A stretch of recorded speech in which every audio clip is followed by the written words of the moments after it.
Welcome back, fellow drifters. I bet you've had a long day. Why don't you sit down next to the fire and take a load off? And do me a favor. Let me know in the comments which of these stories was your favorite. Now listen to the voice from the other side. And if you enjoy these stories, hit like and subscribe.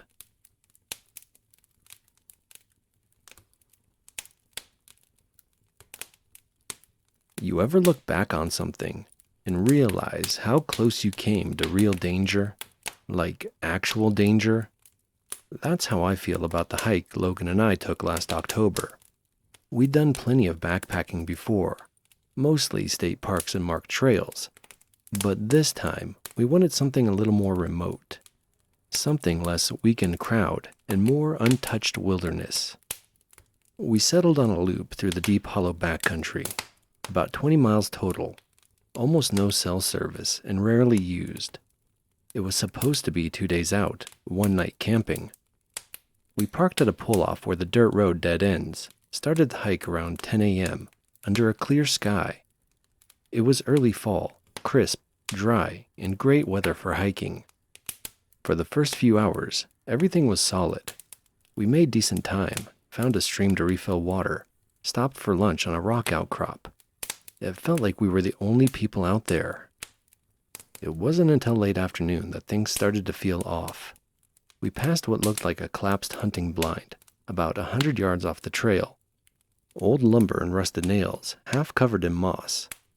There was a weird smell, too. Faint, sour, like something had rotted and gotten baked by the sun. Logan thought maybe an animal died nearby. I figured the blind hadn't been used in years. That's where we set up our tent, boiled some ramen, and got a fire going before the sun dipped behind the hills. That's also when we heard voices. At first it was just one, maybe 200 feet off, low and distant. We stopped talking and just listened. It wasn't campers. They weren't laughing. There was no music. Just short phrases, muttered. Then another voice, a little closer, gruffer.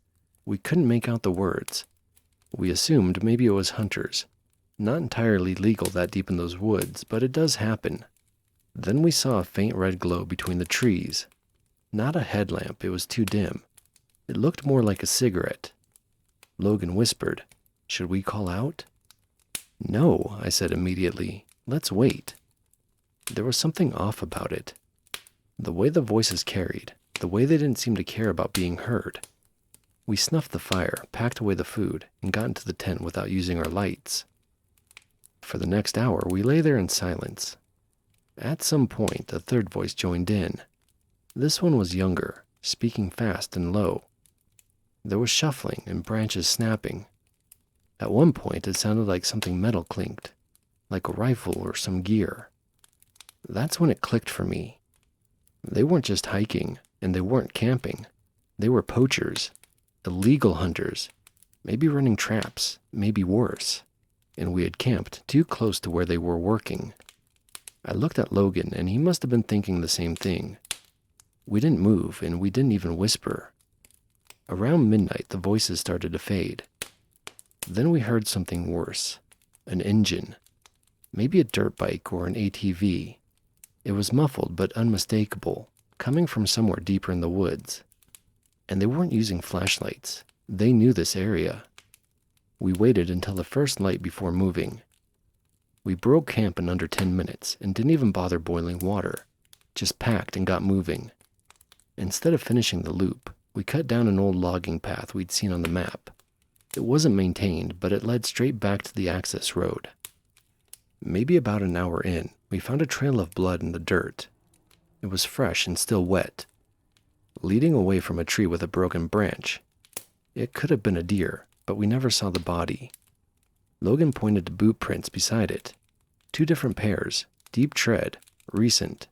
We didn't speak, we just kept walking, fast but quiet. Then, just as we were starting to relax, we heard the engine again, closer this time, maybe less than half a mile behind us. But still no lights. Just the grumble of a 2-stroke engine somewhere in the trees. We ducked off the trail and waited behind a downed log for 10 minutes. Nothing came. The engine had stopped. We never saw them. We didn't stop again until we reached the truck. Both of us scanned the tree line before we opened the doors. Fortunately, there was no one there. Not a single sign of anyone. But something had changed.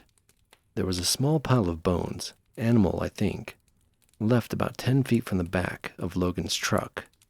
Neatly arranged, bleached, and freshly cut. We didn't talk about it, just got in and left. We reported it to the rangers the next day, told them what we saw, what we heard. They took our names but didn't seem surprised. Said that kind of thing happens more than people think. That some guys run poaching rings deep in the woods, even in protected zones, and they told us we were lucky we didn't confront them. I've thought about that trip a lot, how easily it could have gone the other way, if we had called out, if we had kept a fire going, if we had gone over to check out the glow between the trees. We were just 2 guys with backpacks and a tent. They were 3 armed strangers who didn't want to be found. Sure, we made it out okay, yeah, but it felt more like we were allowed to leave.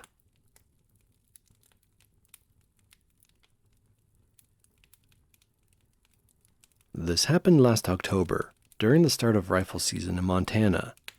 I've debated posting it because it still makes my skin crawl. But I can't stop thinking about it, and maybe getting it out will help. I'm 37, been hunting since I was 12. I'm not some newbie who gets spooked by every branch crack or owl call. I grew up around this stuff. I know how to keep my cool, how to track, how to stay quiet, how to read the terrain. I've seen bears, wolves, all of it. But what happened last season shook me in a way I haven't felt since I was a kid. I went out solo, which isn't unusual for me.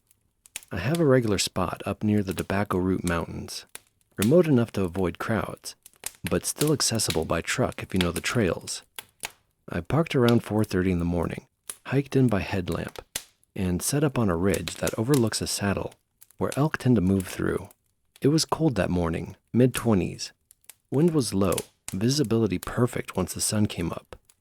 I didn't see anything for the first few hours. Around 9, I decided to still hunt my way down toward the creek bed, just to change position and see if anything had moved through. I went slow, scanning every few steps, stopping often. That's when I started feeling watched. It wasn't obvious at first, just a subtle itch at the back of my neck, like someone had eyes on me from the trees. I chalked it up to nerves. The woods were dead quiet. No squirrels, no birds, nothing. That happens sometimes, but it still puts me on edge. Then I noticed something weird. A set of tracks in the snow about 50 yards down slope. Big cat. Mountain lion. I've come across prints before, but these were fresh. Edges were still crisp. No frost inside. And they were heading the same direction I was. I stopped and knelt next to them. They weren't massive, but big enough to be an adult. My guess? 100 to 130 pounds. It's hard to be exact, but you get a feel after a while. Then I noticed something that made my stomach knot. The track stopped. Not turned around, just stopped. No bounding marks, and no blood. No signs of a struggle. They were just gone. I did a slow 360 with my scope, and there was nothing out there. Just trees, snow, and brush. Nothing was even moving. But the feeling of being watched got worse. I stayed there for a good 10 minutes, just listening. I didn't move, and I didn't even breathe loud. I scanned the trees, the ridge above, and the deadfall. Still nothing. Finally, I stood up and slowly made my way back uphill. I wasn't panicked, but I had that gut feeling you get when something isn't right. It was the same feeling I had once in Alaska when a grizzly bear came into our camp at night. That deep, primal instinct that you get when you're not alone, and when you're not on top of the food chain. About 100 yards from my original setup, I heard something. A thump, soft and quick. Not like a branch falling. More like something landing. I froze. Nothing else followed. Then to my right, maybe 30 yards down slope, I saw movement. It was quick and low to the ground, tan and sleek, gone in a flash between the trees. I raised my rifle and waited. 10 minutes, nothing. 15 minutes, still nothing. I should have left right then, I know that now, but I convinced myself it was gone. Maybe just passing through. Maybe it was as spooked by me as I was by it. So I stayed another hour, posted up against a tree with my rifle ready. But that uneasy feeling never left. I started heading back to the truck around noon. The wind had picked up slightly, which masked a lot of ambient sound, and that made me even jumpier. I kept looking over my shoulder, and here's the part that still gets me. About 200 yards from the truck, I passed by a thicket of lodgepole pines, and something smelled off. Not quite like rot, more like musk, animal and strong. I slowed down, and that's when I saw it. Up in the branches of a tree, maybe 15 feet up, was a dead mule deer, half eaten and still fresh, still bleeding out of the neck. The hindquarters were torn open. Lions stash their kills in trees to protect them from scavengers. I've read about it, but I've never seen one in person. I backed away, slowly and carefully. I was almost to the trail when I heard a low growl behind me. It wasn't loud, it wasn't even aggressive. It was almost like a warning. I turned with my rifle up, scanning, heart hammering, and then I saw her. She was crouched behind a downed log, barely visible through the brush, and her eyes were locked on me. Her ears were flat. She wasn't charging, but just watching, holding position. My finger was on the trigger, but I didn't shoot. I don't know why. Maybe because she didn't lunge. Maybe because she was just defending her kill. We stared at each other for a full 30 seconds. Then she turned and vanished back into the trees, silent as a ghost. I didn't run. I walked the last stretch to my truck slower than I've ever moved in my life, rifle at the ready, not daring to look away from the trees. Once I got inside and locked the doors, I sat there for 10 minutes with the engine off, just listening. Nothing had followed me out. That was it. I wasn't attacked. I didn't have to shoot. But I think that lion was stalking me for a while. Maybe she was testing me. Maybe trying to decide if I was a threat or prey. It's the only time in my life I felt like the hunted instead of the hunter. I haven't been back to that spot since, and I don't think I ever will.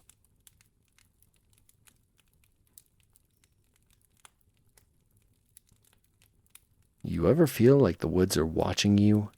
And I don't mean in that romantic, nature is beautiful kind of way.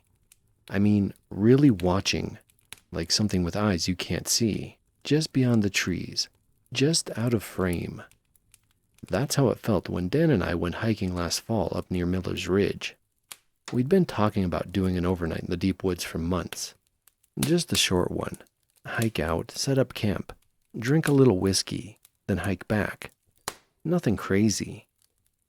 We both grew up outdoors and we're not the type to get spooked by the forest. But this trip, I still think about it sometimes. Not because of what happened. Nothing did. Not really. But because of what didn't happen. Because of the way it all felt. We left the truck around noon on a Friday. The trailhead was already remote, about an hour past the last paved road.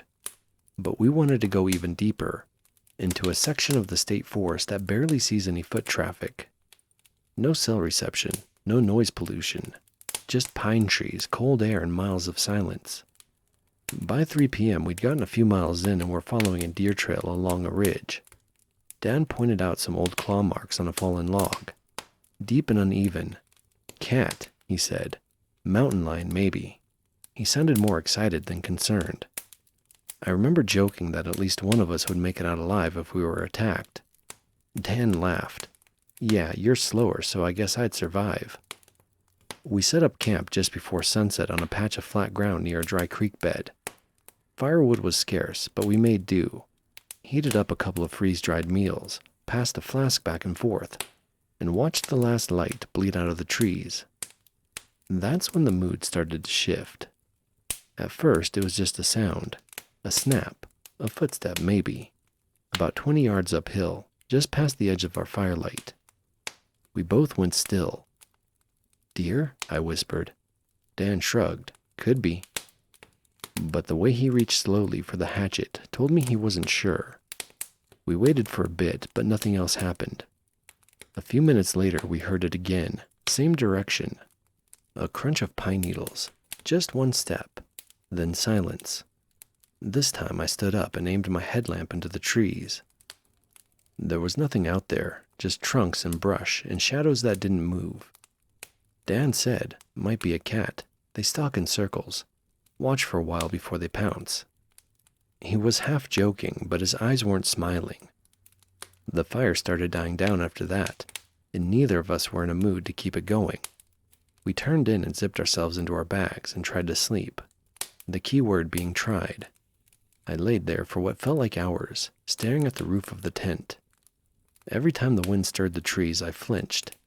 Every time a twig snapped outside, I held my breath. At one point, Dan whispered, "You awake?" "Yeah," I said. He paused. "Something's out there."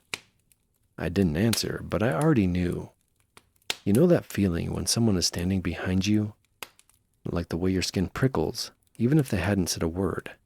It didn't feel like imagination.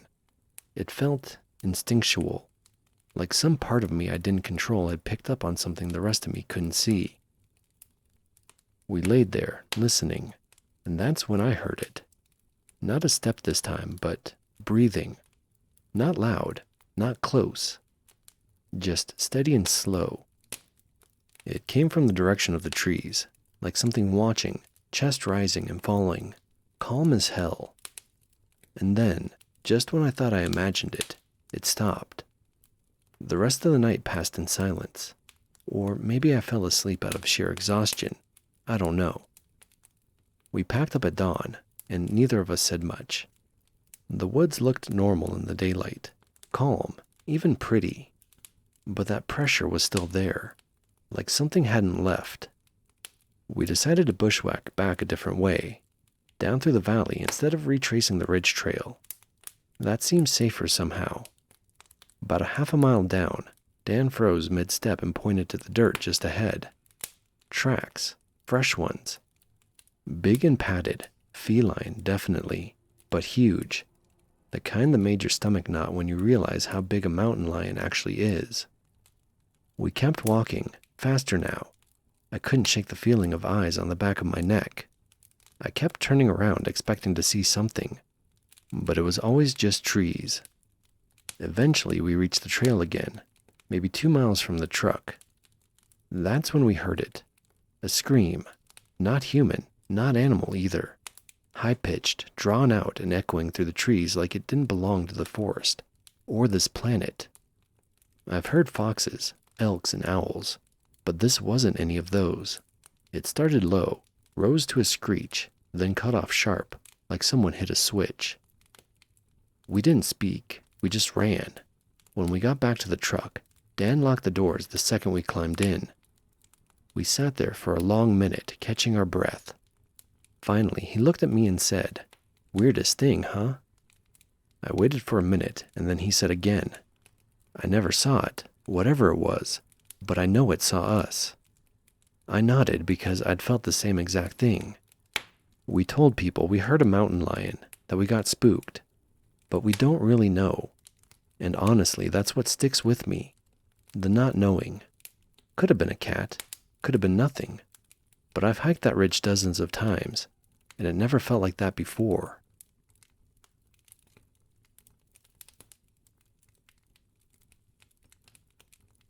I'm not new to the outdoors. I grew up hiking with my dad through the mountains of North Carolina, and spent many weekends as a kid learning how to read maps, follow trails, and respect the woods. That's probably why I was so confident when I set out alone for what was supposed to be a solo overnight in the Nantahala National Forest this past March. I had done this trail once before with a group, and felt comfortable enough to go back solo, just for one night. In hindsight, I think it's that comfort that got me into trouble. The plan was to take the Kimsey Creek Trail up to Deep Gap, make camp near Standing Indian Mountain, and hike back the next morning. I had a decent GPS app on my phone, a backpack compass, printed maps, and enough food and water for 2 nights, just in case. Everything was going fine until I decided to take a detour. It was around 3:30 in the afternoon when I reached a split in the trail. The sun was starting to hang low, but I wasn't worried. My map showed what looked like a shortcut, a less used path that looped around the east side of a ridge and reconnected with the main trail half a mile further on. It was marked but not named. It looked easy enough, and that's where I screwed up.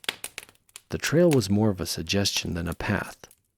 After 10 minutes of hiking, it narrowed to a deer trail, then disappeared entirely under fallen branches and a thick layer of leaves.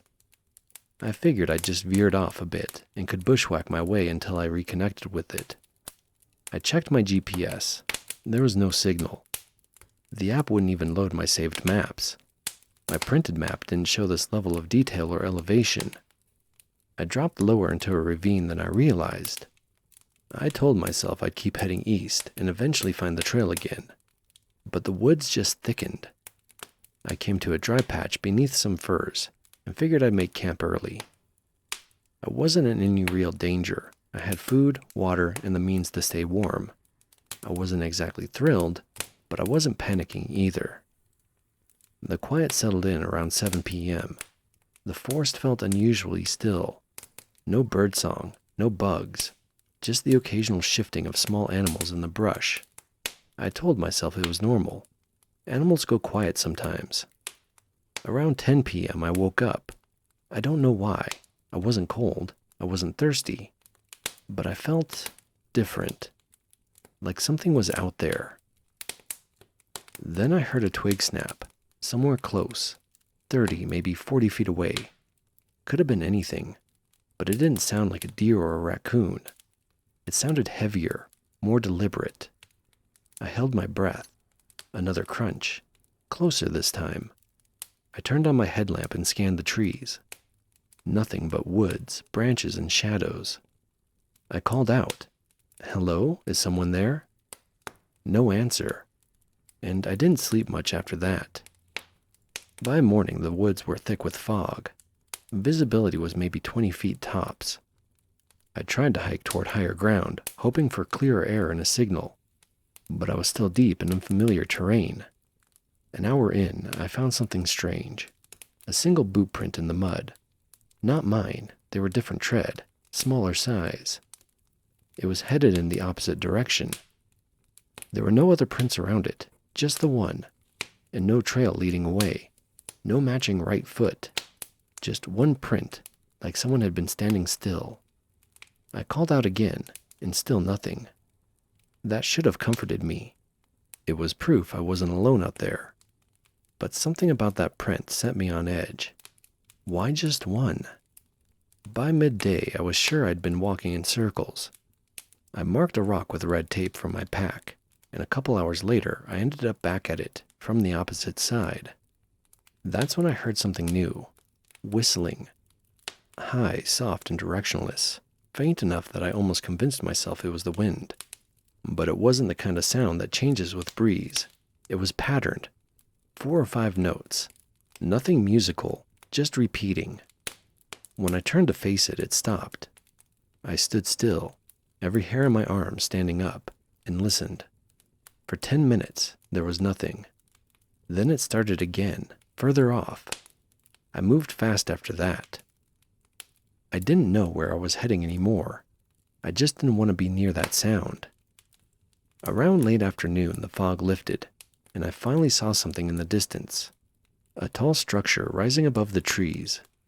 I bushwhacked toward it, and nearly collapsed with relief when I realized what it was. An old fire lookout tower. Rusted, weather-beaten, half collapsed, but still standing. I climbed up slowly. A few steps were weak, and the platform swayed under my weight, but I eventually made it. From up there, I could see a rough clearing, about half a mile east. Maybe an old campsite. No signal still on my phone, but at least I had a direction. Before I climbed down, I looked out toward the woods. and that's when I saw movement. A person, maybe 100 yards out, tall, dressed in dark clothes, moving behind trees, slow and steady. I waved and shouted, "Hey, I'm up here. I need help." But whoever it was didn't respond. They just kept walking, then stopped. I waited for them to move again, to step into view, but they didn't. When I blinked, they were gone. I stood there for another 5 minutes, scanning the woods, but saw nothing. Eventually, I climbed down and started toward the clearing. I reached it just before dusk. It looked like it hadn't been used in years. A rusted-out trailer sat on one end, half crushed by a tree limb, moss growing on the sides. Inside, it was empty, except for a cracked bench, some broken drawers, and an old coffee can full of nails. Still, it was better than sleeping under a tree again. I cleared a spot near the trailer and set up my bivy sack, using the outer shell of the structure as a windbreak. I sat against the trailer wall and tried to eat, but my stomach wasn't having it. I felt wired, strained, like something had my nervous system in a vice. Just before turning in, I noticed a few faint scratches in the metal paneling of the trailer, like someone had idly scraped a knife into it. Nothing dramatic, no bloody warnings or anything. Just a few uneven lines and what might have been letters, but nothing I could read clearly. I assumed it had been left by some bored hunter or surveyor years ago. I crawled into the bivvy and lay there, listening. The forest felt heavier that night. Not louder, not exactly. Just present. Sometime after midnight, I heard what I thought was a voice. Not clear, no words, just the rise and fall of a tone. Like someone calling out faintly, far away, but in a rhythm that was too familiar. It sounded almost exactly what I had shouted earlier that day. "Hello? Anyone out there?" I told myself it was echo or memory. I'd barely slept. Probably just my brain replaying the moment. But then I heard it again, slightly closer. Then nothing. No footsteps, no leaves. Just a long, cold silence that didn't sit right. I didn't sleep. I just lay there staring at the wall of the trailer, counting seconds between the sounds. At one point, I turned off my headlamp to conserve battery and just sat in the dark. That's when I heard the whistle again, closer this time. Just those 4 or 5 notes, stretched out, like someone trying to get a dog's attention. I sat up fast and hit the headlamp. There was nothing out there. Eventually, around 5 a.m., the sky began to lighten. The woods felt less oppressive. The whistling never came back. I packed up fast and hiked toward where I'd seen the fire road the day before. I followed a shallow creek downhill and hit gravel by late morning. A ranger found me walking the road about an hour later. When I told him I'd gotten turned around off Kimsey Creek, he nodded like it wasn't the first time he'd heard that story. When I hesitantly mentioned hearing strange noises and thinking someone had followed me, he looked at me for a long second. Then he said quietly, "You're not the first." I asked what he meant. He hesitated, then shrugged. Sometimes folks come out of those woods spooked, talk about weird sounds, or seeing people they can't find again, usually getting off the trail near that side of the park. That's all he said. It's been 3 months now. I haven't gone back to the woods, not alone anyways. I keep telling myself I was just tired, off course, and my brain filled in the rest. That's the logical answer. But sometimes, late at night, I hear a faint tune in the back of my mind. 4 or 5 soft notes. And I'm not sure anymore if I imagined it or not.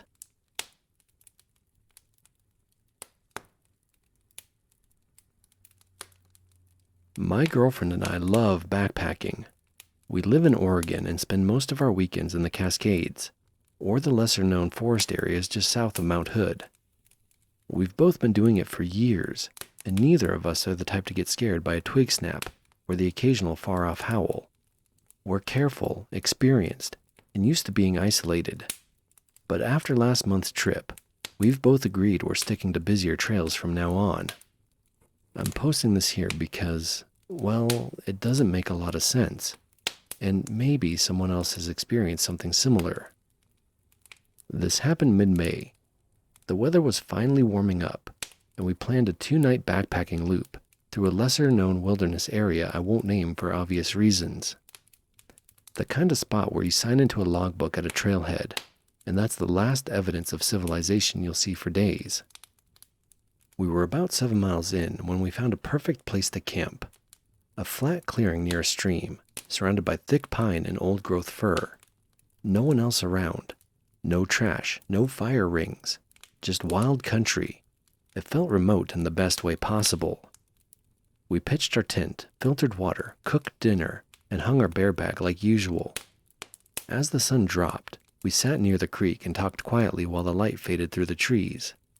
No cell service, no distractions, just that low hum of being completely unplugged. It got cold fast once the sun dipped. We climbed into our tent around 9:30, and that's when things started feeling a little strange. It began with a thud, a single heavy thud about 50 or 60 feet away. Not a falling branch or a squirrel. It sounded more like something stepping or landing with weight. I sat up, thinking maybe an elk had wandered through. My girlfriend, Megan, heard it too. We unzipped the tent a few inches and listened. There was nothing. No movement, no breathing, just quiet. Probably just a tree settling, she whispered. I nodded but didn't quite buy it. We lay back down and a few minutes passed. Then we heard it again. Thud, crack, followed by a brief dragging sound, like something large brushing through the undergrowth. Megan gripped my arm. Okay, that's not a tree, she whispered. I agreed. I grabbed the flashlight and flicked it on. I scanned the clearing through the mesh of our tent door. There was no glowing eyes, no movement, just our gear hanging from the tree in empty darkness. We waited another 10 minutes. Eventually, we both tried to settle back down, but the woods never really went quiet after that. Around 11:45, we both shot awake to this high-pitched whine. At first, I thought it was a coyote, but it wasn't right. It didn't rise and fall like a howl. It was more like a wail, almost human but different. Like someone imitating a cry with something mechanical under it. It echoed in the trees and then just cut off. No fade, just gone. We both sat bolt upright. Neither of us said anything for a while. Then Megan whispered, "That sounded close." I couldn't tell where it came from. It was like the sound had bounced off every tree around us. But it didn't sound far off, maybe 100 yards.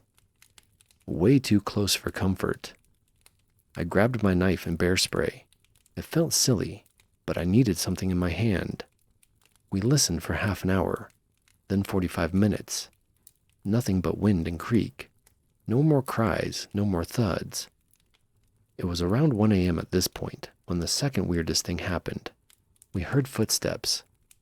Clear, deliberate, crunch, crunch, crunch, across the pine needles and brush.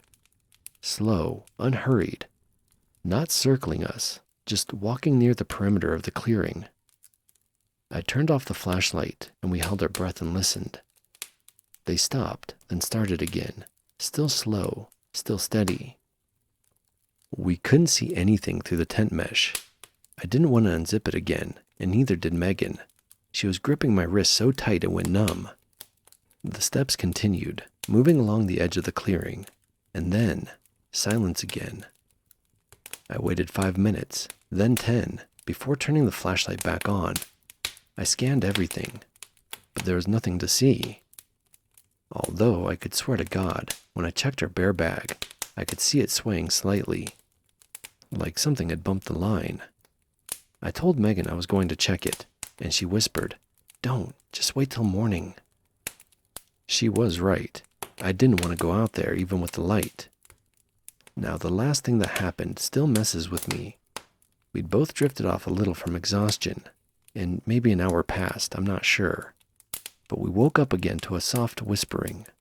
Not talking, not words, just breathy low sounds, like someone standing just outside the tent, barely making noise. I froze. Megan buried her face in my shoulder. We didn't move. It lasted maybe 30 seconds, long enough for me to count my heartbeat like a drum. Then it stopped. Just stopped. I didn't sleep after that. We waited in silence until the sun started to lighten the treetops. Then, with shaking hands, we got out, packed our stuff, and left. We didn't talk until we were nearly back at the truck. Here's the thing. When we passed through the clearing again to retrieve our bear bag, which we'd hung high and well away from the camp, it was gone. The bag, the line, everything, like it had been cut down clean. There weren't any claw marks on the tree. No teeth marks either. We didn't find any tracks around the tent. The pine needles made the ground too soft to hold prints. But there were a few broken sticks that hadn't been snapped when we arrived. Subtle, but not natural looking. We filed a report with the ranger when we got back to town. He seemed unfazed. He said mountain lions can make some pretty strange noises when mating or hunting. But the bear bag was probably pulled down by a raccoon or black bear. Maybe even other campers playing a prank. But there was no one else signed into the logbook. No other cars. And no one else passed us on the trail. Whatever we heard out there wasn't just a cougar or a prankster. Something moved through that forest deliberately. It walked around our tent. It watched us. It made sounds I still can't quite explain. And it knew we were alone. We haven't been camping since. I still want to. But I think next time it's going to be somewhere with a ranger station nearby. And other tents in sight. Because I don't want to ever feel like that again. Like something standing just outside the fabric wall of your tent, listening, waiting for you to unzip it.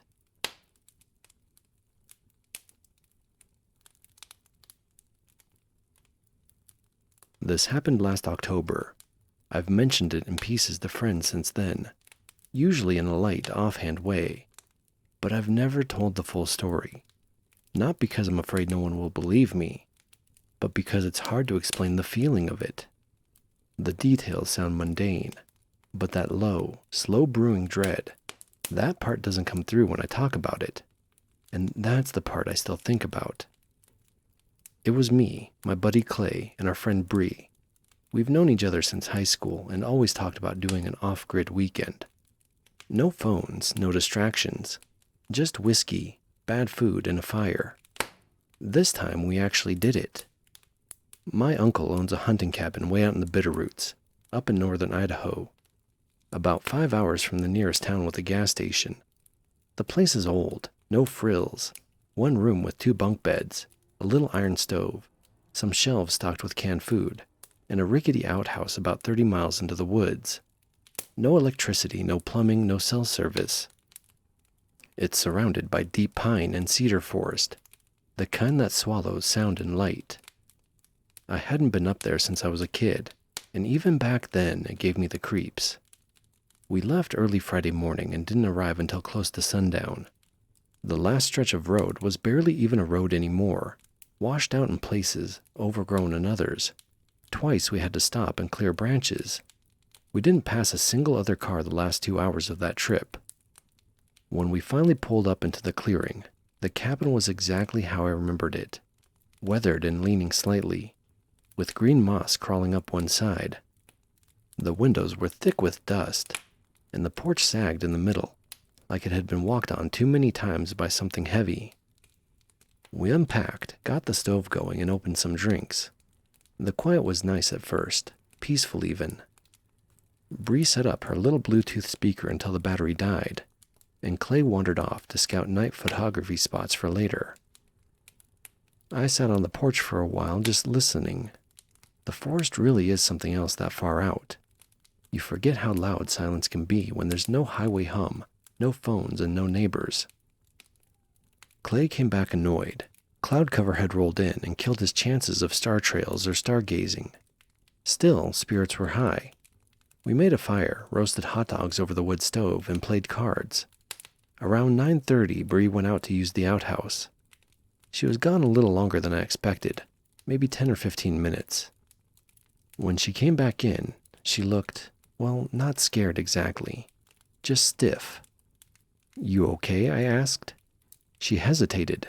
"I thought I heard something," she said. like someone walking. We waited. Could have been a deer, she added, or a tree shifting. I nodded in agreement. The wind was up a bit by then, and the trees were swaying outside. But I saw the way she kept glancing at the door. Clay, of course, couldn't let it go. Walking like what? He asked, half smiling. Footsteps? Bree didn't answer him. She poured herself a drink and sat by the stove. The temperature had dropped fast, and the warmth made the cabin feel smaller, more insular, almost too quiet. That was the first time I started noticing it. That weird silence. Normally in the woods, even at night, you'll hear things, insects, distant owls, wind. But now it felt like everything had stopped just beyond the tree line. Like the woods had taken a breath and were holding it. Around 11:30, Clay decided to give his camera another shot. If the clouds have broken, I might catch some ambient light, he said, grabbing his tripod and gear bag. He was gone maybe 20 minutes, and during that time, Bree and I mostly sat in silence. I remember both of us turning our heads slightly at the same time toward the window. We didn't hear anything specific, but we both reacted like something had shifted outside. Clay came back in without saying much. His coat was zipped up all the way, and he looked thoughtful. You get anything? I asked. It was too dark. I think I saw something move, though, he said, not meeting my eyes. Bree then asked, what kind of something? Clay shrugged. Could have been a tree. That's when we started locking the door. Not that the old bolt would have done much, but it felt like something. I pulled the rifle off the wall, a dusty bolt-action 30-06 my uncle kept for bears, and loaded it. I'd never used it before. I just laid it on the bunk next to me, trying to ignore how it made Bree visibly more nervous. Sleep came slow. We doused the fire low, climbed into our bunks, and lay there in that heavy silence. I don't know what time it was when I woke up. Maybe 3 a.m. The fire had died almost completely. The cabin was freezing, kind of cold that cuts through your blanket. But that wasn't what woke me. It was a feeling, like pressure. You ever walk into a room where someone's just had a fight? That static tension, like the air itself is waiting for something? That's what it felt like in the cabin. I sat up carefully. The rifle was still beside me. I looked over and saw Clay lying still, eyes open, awake. He whispered, "Do you hear that?" At first, I didn't. Then, and maybe I imagined it, but I thought I heard something. Faint, a footstep, maybe. Distant, like it was circling the cabin. I didn't say anything. Then Bree whispered, "It sounds like breathing." That chilled me more than anything. I didn't hear it at first, but then I sort of did. Very faint. Not from inside the cabin. Not from outside exactly either. It was like it was close, but nowhere you could point to. Like it was just under the floorboards, or just behind the walls. I know how that sounds. None of us moved. None of us spoke again. Eventually, the breathing, if that's even what it was, faded. Or we stopped noticing it. But none of us slept the rest of the night. Right before sunrise, Clay got up to stoke the fire. While he was doing that, he looked over and froze. "What?" I asked. He pointed toward the dusty window. "The lantern's gone." We had left a metal lantern on the porch rail when we came in. It was heavy, the kind with a glass enclosure and a thick handle. I remember placing it there myself. Now it was nowhere in sight. We opened the door together. The porch was covered in frost, thin and white. There were no prints, no signs of anything dragging it. Just an empty spot where it had sat, and a faint ring of melted wax where the base had been. We left within the hour. No one said it, but we all wanted to get out of there before the sun finished rising. I've never seen Bree pack that fast in my life. Halfway down the mountain road, Clay finally spoke. "I saw something when I went outside," he said quietly. I glanced at him. He looked pale, like he hadn't gotten a minute of rest. "I thought it was Logan," he said, referring to me. Tall figure, just inside the tree line, not moving. It was watching. I waved and got no response. I turned to adjust the camera, and then it was gone. Bree didn't respond immediately, but later, maybe an hour from town, she finally spoke up as well. When I went to the outhouse, she said slowly, I thought I saw something tall behind it. Just a shape. I didn't say anything because I thought I was just being stupid. None of us have gone back. We still talk, and sometimes we joke about that weekend, like it was just some creepy campfire story. But when I saw my uncle a few weeks later and told him we'd stayed up there, he got real quiet. He just said, fall's not the right time for that place. When I asked why, he said, things come down from the ridges that time of year. They're not bears, just things. He wouldn't explain, just shook his head and told me he never goes up past September. I don't know what was out there. Maybe nothing, maybe just our nerves. But something about that night felt dreadful.